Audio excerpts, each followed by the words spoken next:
નમસ્કાર, પ્રણામ, સ્વાગત છે તમારે એક નવા વિડીયોમાં।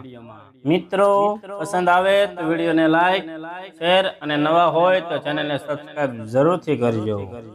શ્રીમદ ભગવદ ગીતા અધ્યાય 3 કર્મયોગ। શ્રી ભગવાન બોલ્યા, હે અર્જુન, હે નિષ્પાપ, આ લોકમાં બે પ્રકારની નિષ્ઠા મારા વડે પહેલા કહેવાય ચૂકી છે। એમનામાંથી સાંખ્ય યોગી નિષ્ઠા જ્ઞાન યોગ દ્વારા અને યોગીઓની નિષ્ઠા કર્મયોગ દ્વારા થાય છે। માણસ ન તો કર્મનો આરંભ કર્યા વિના અર્થાત આચરણ કર્યા વિના નિષ્કર્મતાને એટલે કે યોગ નિષ્ઠાને પામી શકે છે કે ન તો કર્મોના કેવળ ત્યાગ માત્રથી સિદ્ધિ એટલે કે સાંખ્ય નિષ્ઠાને પામી શકે છે। ખરેખર કોઈ પણ માણસ કદી એ ક્ષણ માત્ર પણ કર્મ કર્યા વિના નથી રહેતો, કેમ કે આખા મનુષ્ય સમુદાયને પ્રકૃતિ જનની ગુણો વડે પરવશ થઈને કર્મ તો કરવું જ પડે છે। જે મૂઢ બુદ્ધિનો મનુષ્ય સઘળી ઇન્દ્રિયોને હઠપૂર્વક ઉપરથી રોકીને મનથી તે ઇન્દ્રિયોના વિષયોનું ચિંતન કરતો રહે છે તે મિથ્યાચારી અર્થાત દંભી કહેવાય છે।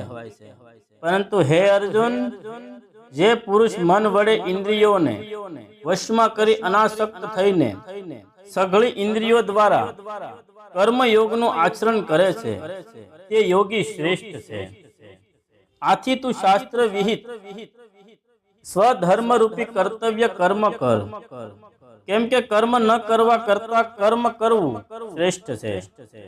તેમજ કર્મ ન કરવાથી તારો શરીર નિર્વાહ પણ સિદ્ધ નહીં થાય। યજ્ઞ નિમિત્તે કરવામાં આવતા કર્મો સિવાયના બીજા કર્મોમાં જોડાઈને જ આ મનુષ્ય સમુદાય કર્મોથી બંધાય છે। માટે હે અર્જુન, તું આસક્તિ વિનાનો થઈને તે યજ્ઞ નિમિત્તે જ સારી રીતે કર્તવ્ય કર્મ કર। પ્રજાપતિ બ્રહ્માએ કલ્પના આદિમાં અર્થાત સૃષ્ટિના આરંભે યજ્ઞ રહિત પ્રજાઓને સર્જીને તે પ્રજાઓને કહ્યું કે તમે આ યજ્ઞ દ્વારા વૃદ્ધિ પામો અને આ યજ્ઞ તમને બધાને ઈચ્છિત ભોગો આપનાર થાઓ। તમે બધા આ યજ્ઞ વડે દેવતાઓને ઉન્નત કરો અને તે દેવતાઓ તમને બધાને ઉન્નત કરે। આ પ્રમાણે નિસ્વાર્થ ભાવે એકબીજાને ઉન્નત કરતા રહીને તમે બધા પરમ કલ્યાણે પામશો। યજ્ઞ વડે વૃદ્ધિ પામેલા દેવતાઓ તમને બધાને વણ માગ્યે જ ઈચ્છિત ભોગો અવશ્ય આપતા રહેશે। આ રીતે એ દેવતાઓ દ્વારા અપાયેલા ભોગોને જે પુરુષ તે દેવતાઓને નહીં આપીને પોતે ભોગવે છે તે ચોર જ છે।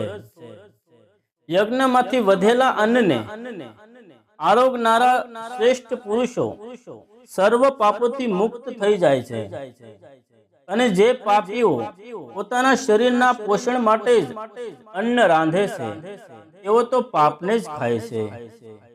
સઘળા પ્રાણીઓ અન્નથી ઉત્પન્ન થાય છે। અન્નની ઉત્પત્તિ વરસાદથી થાય છે, વરસાદ યજ્ઞથી થાય છે, અને યજ્ઞ વિહિત કર્મોથી ઉત્પન્ન થનારો છે। કર્મ સમુદાયને તું વેદથી ઉદ્ભવેલો અને વેદને અવિનાશી પરમાત્માથી ઉદ્ભવેલો જાણ। આથી સિદ્ધ થાય છે કે સર્વવ્યાપી પરમ અક્ષર પરમાત્માના સદા યજ્ઞમાં પ્રતિષ્ઠા છે। હે પાર્થ, જે મનુષ્ય આ લોકમાં આ પ્રમાણે પરંપરાથી પ્રચલિત સૃષ્ટિ ચક્રને નથી અનુસરતો અર્થાત પોતાના કર્તવ્યનું પાલન નથી કરતો, તે ઇન્દ્રિયો વડે ભોગોમાં રમનારો અપાયુ મનુષ્ય પોગટ જ જીવે છે। પણ જે માણસ આત્મામાં જ રમનારો અને આત્મામાં જ તૃપ્ત થઈને આત્મામાં સંતુષ્ટ હોય તેના માટે કશું કરવાનું બાકી રહેતું નથી।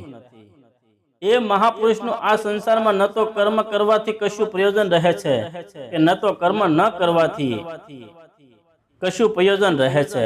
તેમજ સઘળા જીવો સાથે આ મહાપુરુષો લેશ માત્ર પણ સ્વાર્થનો સંબંધ નથી રહેતો।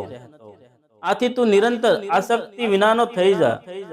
હંમેશા કર્તવ્ય કર્મનું સમ્યક રીતે કરતો રહે, કેમ કે આસક્તિ વિનાનો થઈને કર્મ કરતો માણસ પરમાત્માને પામે છે. જનક વગેરે જ્ઞાનીજનો પણ આસક્તિ વિનાના કર્માચરણ દ્વારા પરમ સિદ્ધિને પામ્યા હતા. તેથી તથા લોક સંગ્રહને જોતા પણ તું કર્મ કરવાને યોગ્ય છે, અર્થાત તારા માટે કર્મ કરવું એ જ ઉચિત છે. શ્રેષ્ઠ પુરુષ જે આચરે છે, અન્ય માણસો પણ તેને જ આચરે છે. તે જ કઈ પ્રમાણે કરી આપે છે. સકળ માનવ સમૂહ તે પ્રમાણે વર્તવા લાગે છે. હે પાર્થ, મારે આ ત્રણેય લોકમાં ન તો કશું કર્તવ્ય છે કે ન કશી પ્રાપ્ત કરવા જેવી વસ્તુ અપ્રાપ્ય છે, છતાંય હું કર્મ વર્તું છું. કેમ કે હે પાર્થ, જો કદાચ હું સાવધાન થઈને કર્મમાં જ વર્તું તો ભારે હાનિ થઈ જાય, કારણ કે માણસો બધી રીતે મારા જ માર્ગનું અનુસરણ કરે છે. આથી જો હું કર્મ ન કરું તો આ બધા માણસો નષ્ટ ભ્રષ્ટ થઈ જાય અને હું શંકરપણાનો કરનાર બનું તથા આખી પ્રજાને નષ્ટ કરનારો બનું.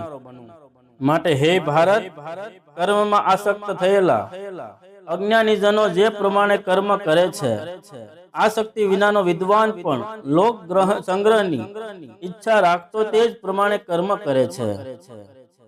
પરમાત્માના સ્વરૂપમાં અચળ ભાવે સ્થિત થયેલો જ્ઞાની પુરુષ શાસ્ત્ર વિહિત કર્મોમાં આસક્તિ રાખનાર અજ્ઞાનીઓની બુદ્ધિમાં ભ્રમ અર્થાત તે એક કર્મ પ્રત્યે અંધશ્રદ્ધા ન ઉપજાવે, પરંતુ પોતે શાસ્ત્ર વિહિત સઘળા કર્મો સારી પેઠે કરતો રહી એમની પાસે પણ તે જ પ્રમાણે કર્મ કરાવે.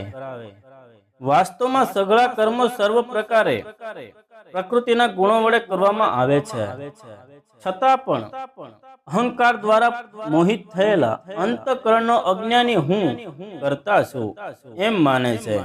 પણ હે મહાબાહો, ગુણ વિભાગ અને કર્મ વિભાગના તત્વોને જાણનાર જ્ઞાનીઓની જ્ઞાન યોગી તો સમસ્ત ગુણોમાં વર્તી રહે છે એમ સમજીને એમનામાં આસક્તિ નથી થતો. પ્રકૃતિના ગુણોથી અત્યંત મોહિત થયેલા મનુષ્ય ગુણોમાં અને કર્મોમાં આસક્ત રહે છે એવા સંપૂર્ણપણે ન સમજનાર મન બુદ્ધિ અજ્ઞાનીઓ સંપૂર્ણપણે જાણનાર જ્ઞાની વિચલિત ન કરે.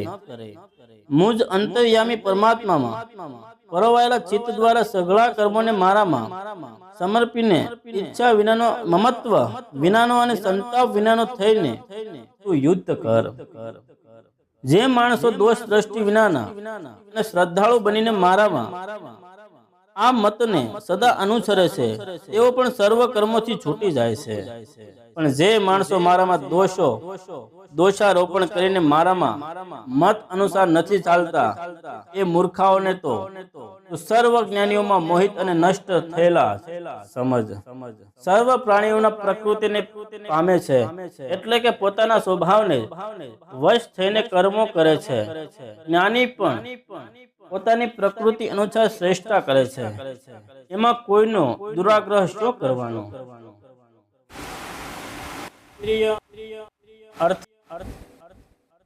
ઇન્દ્રિય વિષયમાં રાગ અને દ્વેષ છુપાઈને રહે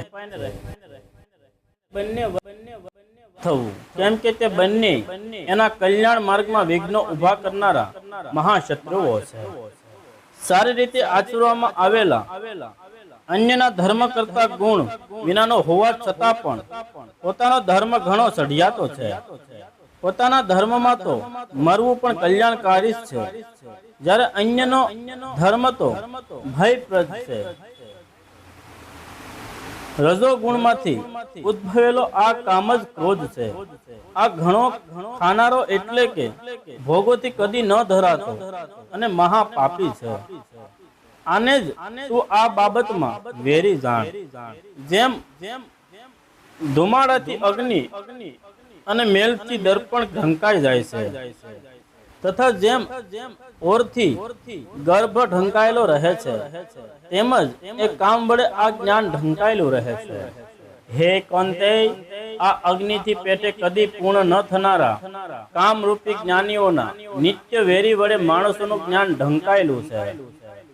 ઇન્દ્રિયો, મન અને બુદ્ધિ એ સર્વ આનું રહેઠાણ કહેવાય છે. આ કામ, આ મન, બુદ્ધિ અને ઇન્દ્રિયો દ્વારા જ્ઞાનીને ઢાંકી દઈને જીવાત્માને મોહિત બનાવે છે. માટે હે ભરત વંશીઓમાં શ્રેષ્ઠ, તું પહેલા ઇન્દ્રિયોને વશમાં કરીને જ્ઞાન અને વિજ્ઞાનનો નાશ કરનાર આ મહાપાપી કામને અવશ્ય બળપૂર્વક હણી નાખ. ઇન્દ્રિયોને સ્થૂળ શરીર કરતા પણ અર્થાત શ્રેષ્ઠ, બળવાન તેમજ સૂક્ષ્મ કહે છે. આ ઇન્દ્રિયો કરતા મન પણ છે. મન કરતા બુદ્ધિ પર છે અને જે બુદ્ધિ કરતા પણ સાવ પર છે તે આત્મા છે. આ પ્રમાણે બુદ્ધિ કરતા પણ એટલે કે સૂક્ષ્મ, બળવાન અને સઘળા ઘણા શ્રેષ્ઠ આત્માને ઓળખીને અને બુદ્ધિ વડે મનને વશ કરીને હે મહાબાહુ, તો આ કામરૂપી દુર્જય શત્રુને હણ. જય શ્રી રામ, જય શ્રી કૃષ્ણ.